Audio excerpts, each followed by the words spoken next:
Fox News alert, a new party just joining the fight between the White House and the U.S. Supreme Court.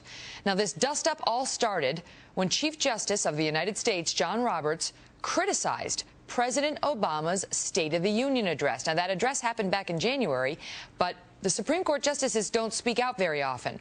Chief Justice Roberts just did, and he was upset with President Obama for specifically calling out a recent Supreme Court ruling.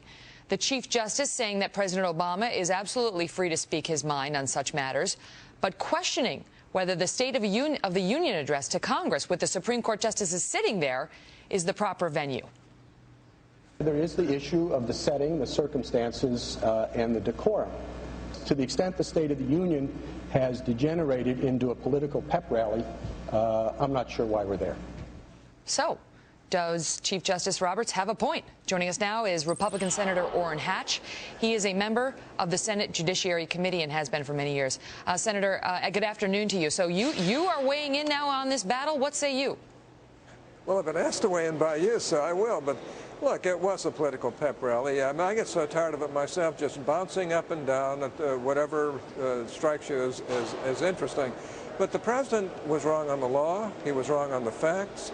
And I thought it was unseemly for him to, you know, criticize the Supreme Court while they're sitting there. I don't blame them if they never come back to another State of the Union, because they're a separate branch of government. They're not there to be lectured by the President of the United States. And had he been right on the law and the facts, it still might have been a very injudicious choice to criticize the court while they're sitting there. Well, let me just fill our viewers in on what you're talking about, because I may not have given enough background. President Obama came out in the State of the Union. He criticized the U.S. Supreme Court for its decision recently with respect to campaign finance, which some say opened up the doors for foreign corporations to put money into elections here.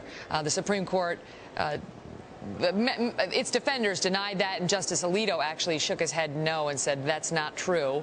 And then there was a question about whether President Obama was really out of line making that kind of a criticism right to the Supreme Court's face in a setting in which they really can't respond. That was the issue. And now the Chief Justice seems to be taking issue with him.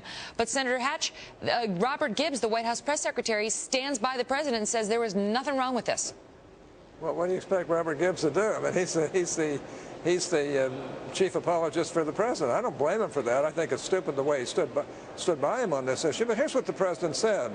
The Supreme Court reversed a century of law to open the floodgates for special interests, including foreign companies. That's not true. To spend without limits, that's not true in our elections. Well, I don't think American elections should be bankrolled by America's most powerful interests and worse by foreign entities. Well, those are not facts. Those are not truths. And to stand there and criticize the court in that manner, especially by somebody who has had a background in constitutional law, that's properly criticized by the justice. I think the justice is wholly within his rights. He was accurate. I think it had to be offensive. I turned to my seatmate there and I said, uh-oh, I said, that was a terrible thing to say with the justices sitting there. I'll bet they never come back to another State of the Union. And I wouldn't blame them. Plus, the Chief Justice criticized the politicization of this by both sides just bouncing up and down throughout the whole doggone talk and making it really a political exercise rather than something that's really supposed to be very serious to let the people in this country know. Now, I don't blame the president for that. I blame us members of Congress. I got to admit, there were a couple times I just didn't want to get up, but you have to, or you look like some sort of adult who doesn't care. No, but let me ask you this. Let me ask you this, Senator Hatch, because Robert Gibbs, I just want to follow up, and this is his point, because we had Chief Justice Roberts come out and say, I don't know about his criticism in this setting, and this is what Gibbs says. Because Chief Justice Roberts called it troubling. Robert Gibbs says what's troubling is that this decision opened the floodgates for corporations and special interests to pour money into elections, drowning out the voices of average Americans. He is standing his ground, and then he goes on and says the president has long been committed to reducing the undue influence of special interests and their lobbyists over government. That compounds the error again. Right as he's saying that, they're trying to stack the laws so that federal government gifts and contracts go to the union companies rather than none. What he didn't say, the president, was that their opinion did not help either the unions or the corporations. They have been barred from 6 months into the election from criticizing candidates. Well, this takes that bar away and gives them the right of speech. But on the decorum of it, Senator Hatch, I mean, is it Robert Gibbs seems to be, he doesn't seem to see any problem in the president calling out the Supreme Court justices who are sitting there. I mean, they issued the decision. They're big boys and girls. Can they not take it? Well, no, wait a minute. There's a difference between disagreeing. The president could have easily said, look, I'm a little troubled by the Supreme Court decision. I don't agree with it. He could have said that. No, what he said was he misstated the law, misstated how the law is applied, and that's why Justice Alito was shaking his head no.